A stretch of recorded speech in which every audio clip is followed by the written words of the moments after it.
Good evening all the students. আজকের সেশনে class 11 এর ফার্স্ট সেমিস্টারের first prose and astrologer's day নিয়ে আমরা এই ভিডিওতে আলোচনা করব। ক্লাস 11-এ যারা পড়ছো তোমরা জানো যে তোমাদের সিলেবাস আবার চেঞ্জ হয়েছে। তো আমি ডেসক্রিপশনে লিঙ্ক দিয়ে দিচ্ছি সেই ভিডিওটির, যেখানে আমি তোমাদের আপডেটেড সিলেবাস নিয়ে আলোচনা করেছি। তোমরা প্রথমত সিলেবাসটি ভালো করে বুঝে নেবে, তারপরে তোমরা সেই সিলেবাস অনুযায়ী তোমরা তোমাদের পড়াশোনা চালিয়ে দেবে। আমরা অ্যাস্ট্রোলজার্স ডে এই গল্পটিকে দুটো পার্টে ডিভাইড করব। আজকের ভিডিওতে শুধুমাত্র পার্ট 1 নিয়ে আলোচনা করব, নেক্সট ভিডিওতে পার্ট 2 নিয়ে আমরা আলোচনা করব। এই গল্পে এই জ্যোতিষী কেন্দ্রীয় চরিত্র, তাকে ঘিরেই পুরো গল্পটি কেন্দ্রীভূত হয়েছে। এবং এই জ্যোতিষী প্রথমে যখন জ্যোতিষীবিদ্যা শুরু করেন, তার আগে তিনি তার প্রতিবেশী একজনকে প্রাণে মারার চেষ্টা করেন, কিন্তু কারণবশত সেই প্রতিবেশী বেঁচে গিয়েছিল। অবশেষে জ্যোতিষী যখন জ্যোতিষীবিদ্যা করছিল, সেই সময়ে সে প্রাণে মারা লোকটিকে, অর্থাৎ তিনি যাকে প্রাণে মারতে চেয়েছিলেন, সেই লোকটি জ্যোতিষীর সামনে এসে উপস্থিত হয় এবং জ্যোতিষী চক্রান্ত করে সেই লোকটিকেও বোকা বানিয়েছিল। তাই পুরো গল্পটিতে জ্যোতিষীর ভূমিকাই প্রধান হিসেবে দেখানো হয়েছে। তাই সেন্ট্রাল ক্যারেক্টার হিসেবে আমরা এই জ্যোতিষীকে দেখতে পাই। আমরা আজকের ভিডিওতে সোজা আমরা বইতে চলে যাব এবং এই ভিডিওতে অনেক কোটেশনস রয়েছে। কোটেশনগুলো তোমরা ভালো করে দেখবে। কোটেশনগুলোর স্পিকার কে বা কারা, সেগুলো তোমাদের আসতে পারে পরীক্ষায়, তো ভালো করে বুঝবে কি বলা রয়েছে কোটেশনের স্পিকারকে। তো চলো আমরা সোজা চলে যাব বইতে। আর কে নারায়ণের লেখা an astrologers day, this is a short story. Firstly তোমাদের আর কে নারায়ণের ফুল নেম জানতে হবে, রাশিপুরম কৃষ্ণস্বামী লায়ার নারায়ণস্বামী। এই শর্ট স্টোরিতে একজন জ্যোতিষী, উনি কিভাবে জীবনযাপন করতেন এবং ওনার জ্যোতিষী হওয়ার পেছনে কি কারণ রয়েছে, সেই সব নিয়ে এই গল্পটিতে বলা রয়েছে। আমরা প্রত্যেকটা লাইনের মানে জানবো এবং যেগুলো ডিফিকাল্ট ওয়ার্ডস রয়েছে সেগুলোর অবশ্যই আমরা মানে জানবো। এর পাশাপাশি এখান থেকে যেই প্রশ্নগুলো তোমাদের ইম্পর্টেন্ট রয়েছে সেগুলো নিয়ে আজকের এই ভিডিওতে আলোচনা করব। চলো আমরা শুরু করছি। দেখো, পাংচুয়ালি অ্যাট মিড ডে, যথাসময়ে দুপুরবেলা, হি ওপেন্ড হিজ ব্যাগ, সে তার ব্যাগ খুললো। তাহলে এখানে সে তার ব্যাগ খুললো, তাহলে এখানে হি বলতে কাকে বোঝানো হয়েছে? হি বলতে এখানে এই অ্যাস্ট্রোলজারকে বোঝানো হয়েছে, জ্যোতিষীকে বোঝানো হয়েছে। অ্যান্ড স্প্রেড আউট, ছড়িয়ে দিলেন, হিজ প্রফেশনাল ইকুইপমেন্ট, তার পেশাগত সরঞ্জাম।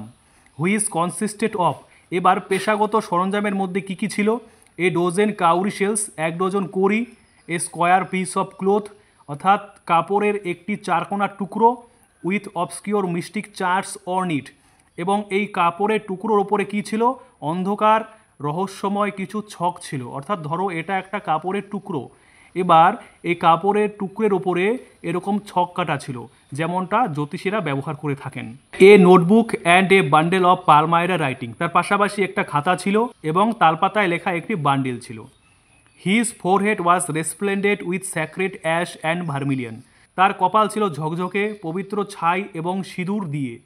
And his eyes sparkled with a sharp abnormal gleam, which was really an outcome of a continual searching look for customers, তার চোখ চকচকে ছিল কি দিয়ে? একটি তীক্ষ্ণ অস্বাভাবিক দীপ্তি দিয়ে, যেটি সত্যিকারের একটা ফলাফল ছিল। কিসের ফলাফল? অনবরত খোঁজার ফলাফল। কিসের খোঁজ? কাস্টমারদের খোঁজার ফলাফল। অর্থাৎ জ্যোতিষীর ঝকঝকে চোখ দেখে বোঝা যাচ্ছিল যে তিনি কাস্টমারদের অনবরত খোঁজ করেই যাচ্ছিলেন।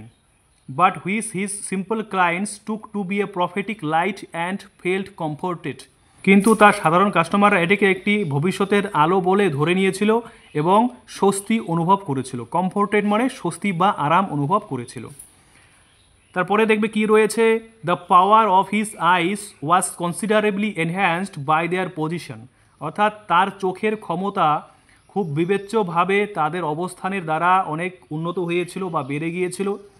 Placed as they were between the painted forehead, সেগুলোকে রাখা হয়েছিল কেননা তারা ছিল সেই চিত্রিত কপালের মাঝখানে। অ্যান্ড দ্য ডার্ক হুইস্কার্স, এবং সে কালো গোপ, হুইস স্ট্রিমড ডাউন হিজ চিক, যেটি তার গাল বরাবর নেমে এসেছিল। এখানে আমরা জ্যোতিষীর বেশ কেমন ছিল সে সম্পর্কে আমরা এখান থেকে জানতে পারবো। এখানে দেখবে ওনার বেশ কেমন ছিল, ওনার চিত্রিত কপাল ছিল, কপালের মাঝখানে চোখ এবং কালো গোপ ছিল, যে গোপটি তার গাল বরাবর নেমে এসেছিল। Even a half wit's eyes would sparkle in such a setting, বলেছে এরকম একটা সেটিংয়ে, অর্থাৎ এরকম একটি রূপে বা এরকম একটি অবস্থায় অর্ধেক বুদ্ধিসম্পন্ন লোকেরাও সেই জ্যোতিষীর চমকে বা চোখের আকর্ষণে আকৃষ্ট হয়ে যাবে। টু ক্রাউন দ্য এফেক্ট মানে এর প্রভাবটা ফেলার জন্য he wound a saffron colour turban around his head, সে তার মাথার চারপাশে গেরুয়া রঙের পাগড়ি উন্ড করেছিল, অর্থাৎ পেঁচিয়ে রেখেছিল। দিস কালার স্কিম, এই রঙের ধরন, নেভার ফেল, কখনোই ব্যর্থ হয়নি। People are attracted to him as bees are attracted to cosmos or dahlia stalks, লোকেরা তার প্রতি আকৃষ্ট হয়েছিল যেমন করে মৌমাছিরা কসমস অথবা ডালিয়া ফুলের ডাটার প্রতি আকৃষ্ট হয়েছিল। অর্থাৎ এখানে লোকেদের সাথে বীজদের কম্পেয়ার করা হয়েছে। He sat under the boughs of a spreading tamarind tree, তিনি বসেছিলেন তেঁতুল গাছের ছড়ানো ডালপালার নিচে। হুইচ ফ্ল্যাঙ্কড, যার পাশে ছিল এ পাথ অর্থাৎ একটি পথ বা রাস্তা, running through the town hall park, যে রাস্তাটা ছুটে গিয়েছিল টাউন হল পার্কের দিকে।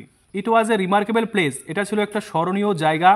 ইন ম্যানি ওয়েস, বিভিন্নভাবে।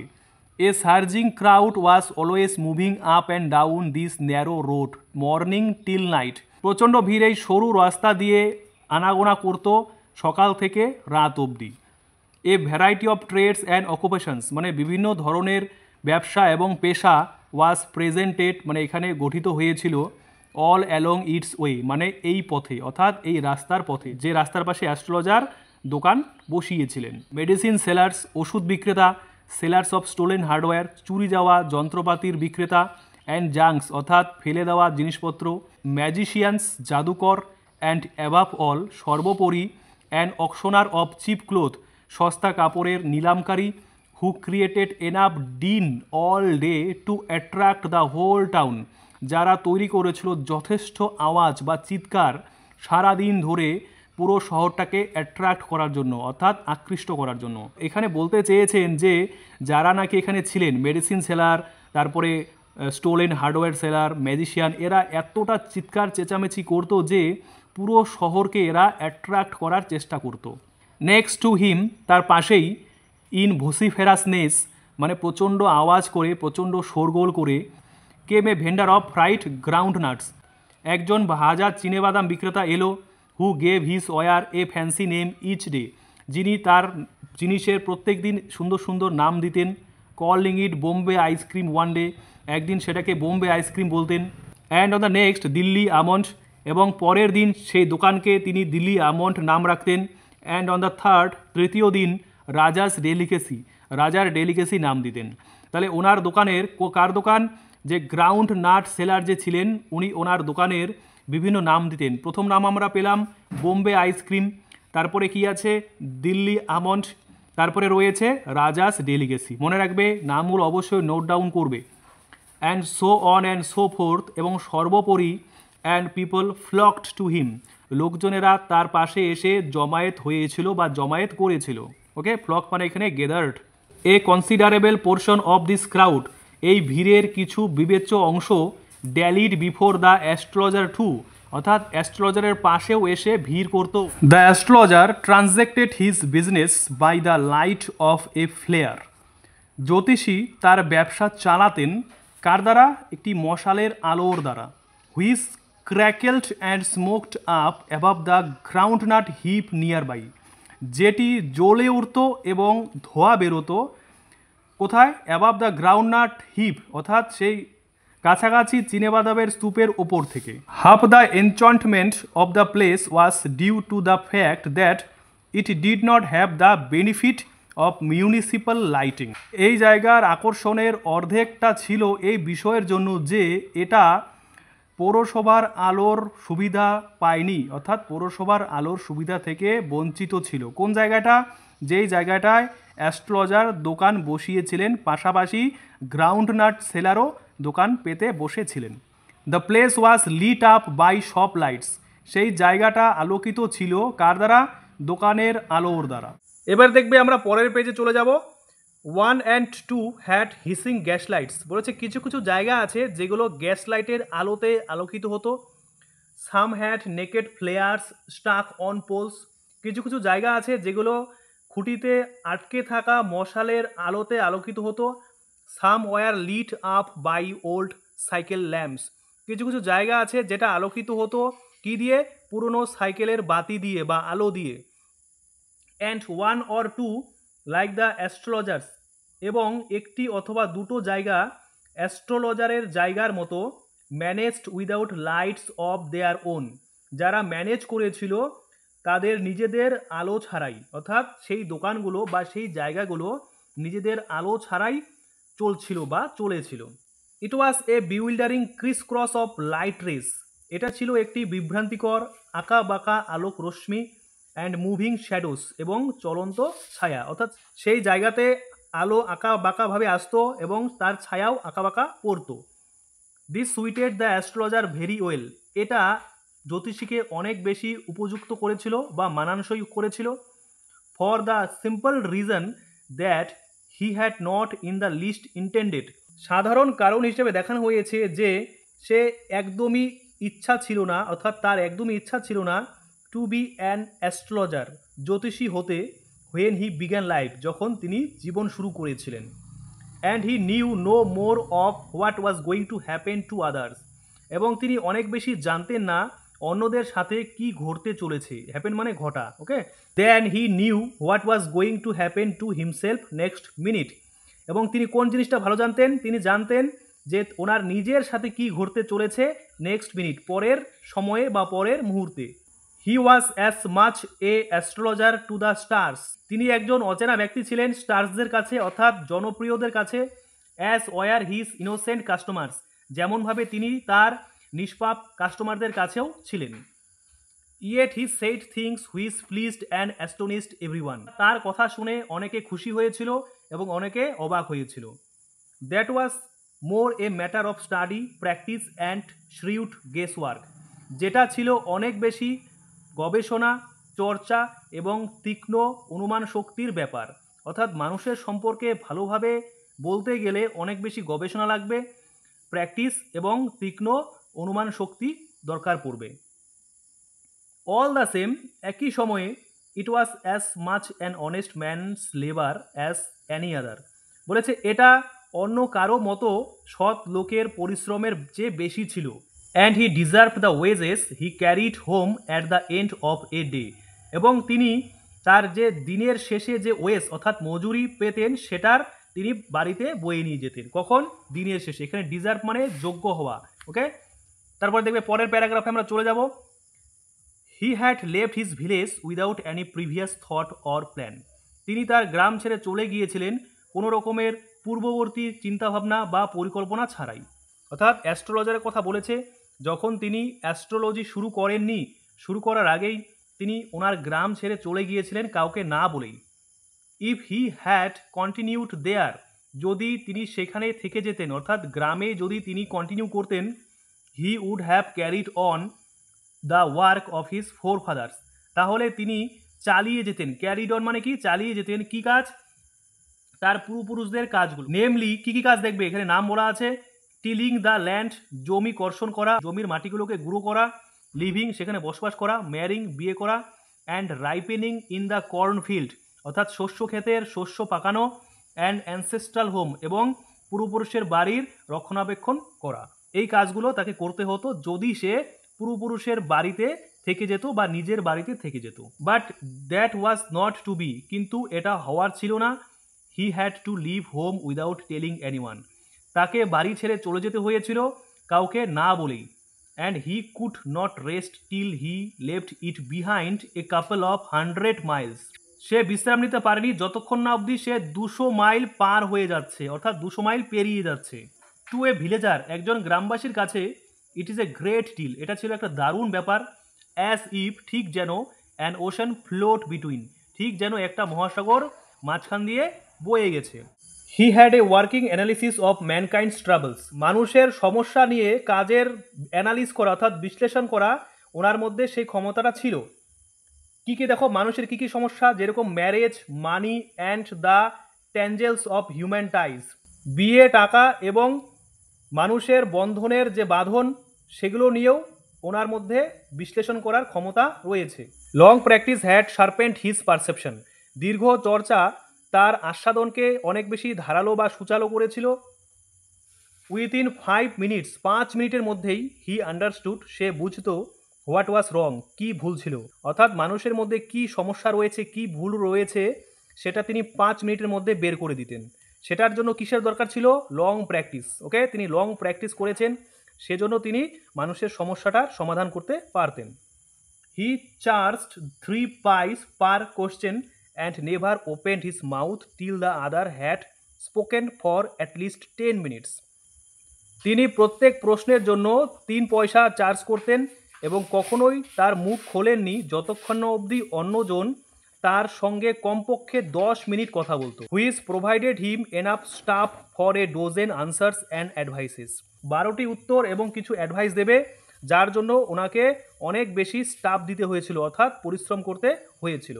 When he told the person before him gazing at his palm, যখন সে, এখানে হি বলতে অ্যাস্ট্রোলজার, যখন সে লোকটির সামনে বলেছিল তার হাতের তালুর দিকে তাকিয়ে, গেজিং মানে তাকিয়ে, কি বলেছিল? In many ways you are not getting the fullest results for your efforts. বলেছে অনেক ক্ষেত্রে তুমি যথেষ্ট প্রচেষ্টার পরেও উপযুক্ত বা সম্পূর্ণ রেজাল্ট পাচ্ছ না। 9 out of 10 were disposed to agree with you. 10 জনের মধ্যে 9 জনই তোমার সাথে একমত হতে মগ্ন। ডিসপোজড মানে ইনক্লাইন্ড, মানে সহমত। অর হি কোশ্চেন্ড, অথবা সে প্রশ্ন করেছিল, is there any woman in your family, তোমার পরিবারে কোনো কি মহিলা রয়েছে? Maybe even a distant relative, হতে পারে দূরের কোনো আত্মীয়। Who is not well disposed towards you, যে তোমার দিকে বা তোমার প্রতি মগ্ন নয়। এখানে ডিসপোজড মানে মনে রাখবে যার, তার প্রতি ইনক্লিনেশন বা ঝোঁক থাকবে। Or he gave an analysis of character, সে সেই চরিত্রের সম্পর্কে বলল। কি বলল? Most of your travels are due to your nature, বলেছে তোমার সমস্যার বেশিরভাগ কারণ হচ্ছে তোমার প্রকৃতির জন্য বা তোমার স্বভাবের জন্য। তাহলে এখানে হি বলতে কাকে বোঝানো হয়েছে? হি বলতে অ্যাস্ট্রোলজারকে বোঝানো হয়েছে। আর এখানে ইয়োর বলতে সেই লোকটির কথা বলা হয়েছে যে লোকটি অ্যাস্ট্রোলজারের কাছে এসেছিল। How can you be otherwise with Saturn, বলেছে তুমি শনির সাথে অন্যথায় কিভাবে থাকতে পারো? হোয়ার হি ইজ, যেখানে সে আছে। এই সেন্টেন্সটার মানে হচ্ছে শনি যেখানে রয়েছে সেখানে তুমি অন্যথায় কিভাবে থাকতে পারো। মানে শনি তোমার মধ্যে ভর করেছে, তুমি চাইলে তোমার ইচ্ছা শক্তি দিয়ে সেই শনির প্রকোপ থেকে তুমি নিজেকে রক্ষা করতে পারো। এ কথাটি কে বলল? অ্যাস্ট্রোলজার সেই লোকটিকে বলল, যে লোকটি অ্যাস্ট্রোলজার কাছে এসেছিলেন। You have an impetuous nature and a rough exterior, তোমার আছে একটি ইম্পেচুয়াস মানে খুবই চঞ্চল প্রকৃতি এবং একটি উগ্র বহির্বিভাগ, অর্থাৎ তোমার বাইরের দিকটা খুবই উগ্র এবং তুমি খুবই চঞ্চল। This endeared him to their hearts immediately, এই কথাটা তাকে তাদের হৃদয়ে তৎক্ষণাৎ প্রিয় লেগেছিল। For even the mildest of us, কেননা এমনকি আমাদের সবচেয়ে কম জন লাভস টু থিঙ্ক মানে ভাবতে ভালোবাসে, দ্যাট যে হি হ্যাজ এ ফরবোর্ডিং এক্সটেরিয়ার, তার আছে একটি উগ্র বহির্বিভাগ, মানে তাকে দেখে মনে হয় সে উগ্র স্বভাবের। তাহলে এখানে কার কথা বলেছে? অ্যাস্ট্রোলজার এখানে সেই লোকটির কথা বলেছেন যে লোকটি অ্যাস্ট্রোলজারের কাছে এসেছিল। তাহলে এই প্যারাগ্রাফ থেকে আমরা কি বুঝলাম? যে একটি লোক অ্যাস্ট্রোলজারের কাছে এলেন, তারপরে সেই লোকটিকে অ্যাস্ট্রোলজার কিভাবে নিজের জালে ফাঁসিয়েছিলেন, তো সেটা নিয়েই এই প্যারাগ্রাফে বলা রয়েছে। এরপরে আমরা পরে প্যারাগ্রাফে চলে যাব, দেখবে কি রয়েছে। The nuts vendor blew out his flare and rose to go home, বাদাম বিক্রেতা তার মশাল নিভিয়ে দিয়েছিল এবং বাড়ি যাওয়ার জন্য উঠল। এখানে রোজ মানে উঠল। This was a signal for the astrologer to bundle up too, এটা ছিল জ্যোতিষীর একটা সিগনাল অর্থাৎ সংকেত, যেটা থেকে সে বুঝবে যে তারও বান্ডেল আপ করার সময় হয়েছে, অর্থাৎ গোটানোর সময় হয়ে গেছে। Since it left him in darkness except for a little shaft of green light which straight in from somewhere, এটা তাকে অন্ধকারে ফেলতো যদি না একটি সবুজ আলোর অংশ কোনো জায়গা থেকে তার সামনে আসতো। And touched the ground before him, এবং তার সামনে গ্রাউন্ডকে টাচ করত, অর্থাৎ ভূমিকে স্পর্শ করত। অর্থাৎ কোনো একটা জায়গা থেকে একটা সবুজ আলো অ্যাস্ট্রোলজারের দোকানের সামনে এসে পড়েছিল, সেই আলোতে আলোকিত হয়ে তিনি দোকানদারি করতেন, যখন তার পাশে থাকা বাদাম বিক্রেতা নিজের দোকানের আলো নিভিয়ে দিতেন। হি পিকড আপ হিজ কাউরি শেলস, তিনি তার কড়ি তুলে নিতেন, অ্যান্ড প্যারাফার্নেলিয়া, এবং সেই সরঞ্জামগুলো তুলে নিতেন। প্যারাফার্নেলিয়া মানে মনে রাখবে ইকুইপমেন্ট, সরঞ্জাম। তাহলে এখানে হি বলতে অ্যাস্ট্রোলজারকে বোঝানো হয়েছে, কারণ এখানে বাদাম বিক্রেতা নিজের দোকান গুটিয়ে ফেলেছেন। এটা দেখে জ্যোতিষীও নিজের কড়ি এবং আরও বাকি যে সরঞ্জাম রয়েছে সেগুলো তুলতে শুরু করলেন। অ্যান্ড ওয়াজ পুটিং দেম, এবং তাদেরকে রাখলেন ব্যাক ইনটু হিজ ব্যাগ, তার ব্যাগের মধ্যে ঢুকিয়ে রাখলেন।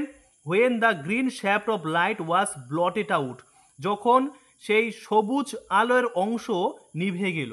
He looked up and saw a man standing before him, তিনি ওপরের দিকে তাকালেন এবং দেখলেন একটি লোককে দাঁড়িয়ে আছে তার সামনে। হি সেন্সড এ পসিবল ক্লায়েন্ট, অর্থাৎ সেই লোকটিকে তিনি কাস্টমার বলে ধরে নিলেন। অ্যান্ড সেইড, এবং বললেন, you look so careworn, তোমাকে দেখাচ্ছে অনেক বেশি ক্লান্ত। কেয়ার ওর্ন মানে মনে রাখবে tired. It will do you good to sit down for a while, বলেছে এটা তোমার জন্য ভালো হবে যে তুমি কিছু সময়ের জন্য বসে থাকো। ফর এ হোয়াইল মানে কি, কিছুক্ষণের জন্য। অ্যান্ড চ্যাট উইথ মি, এবং আমার সাথে চ্যাটিং করো, অর্থাৎ কথা বলো। তাহলে এই কথাটা কে বলল? অ্যাস্ট্রোলজার সেই লোকটিকে বলল যে লোকটি জাস্ট ওনার কাছে এলেন।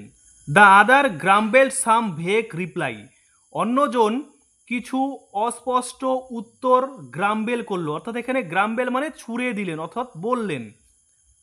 অ্যাকচুয়ালি গ্রাম্বেল মানে আমরা কি জানি? গ্রাম্বেল মানে হচ্ছে কমপ্লেইন করা, মনে রাখবে কমপ্লেইন, কিন্তু এখানে কমপ্লেইনের সেন্সে গ্রাম্বেল শব্দটি বসেনি।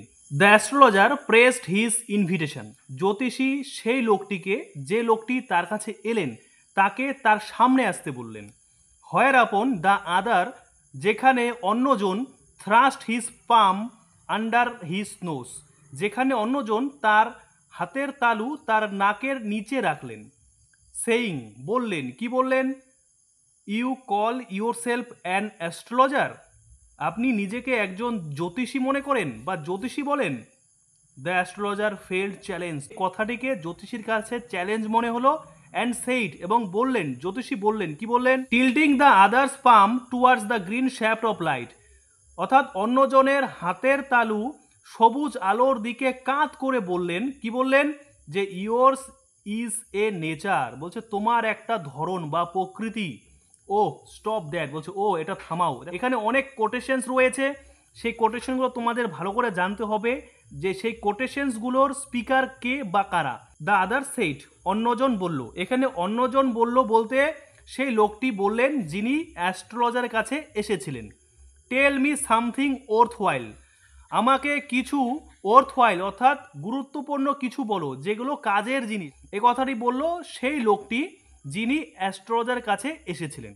তো আজকের ভিডিও এ পর্যন্তই, পরের ভিডিওতে আমরা বাকিটুকু আলোচনা করব। তো দেখা হচ্ছে নেক্সট ভিডিওতে। তোমরা ঠিকঠাকভাবে পড়াশোনা চালিয়ে যাও, ভিডিওটি ভালো করে দেখো, কোথাও বুঝতে প্রবলেম হলে অবশ্যই কমেন্ট করবে। Thank you so much for watching the video.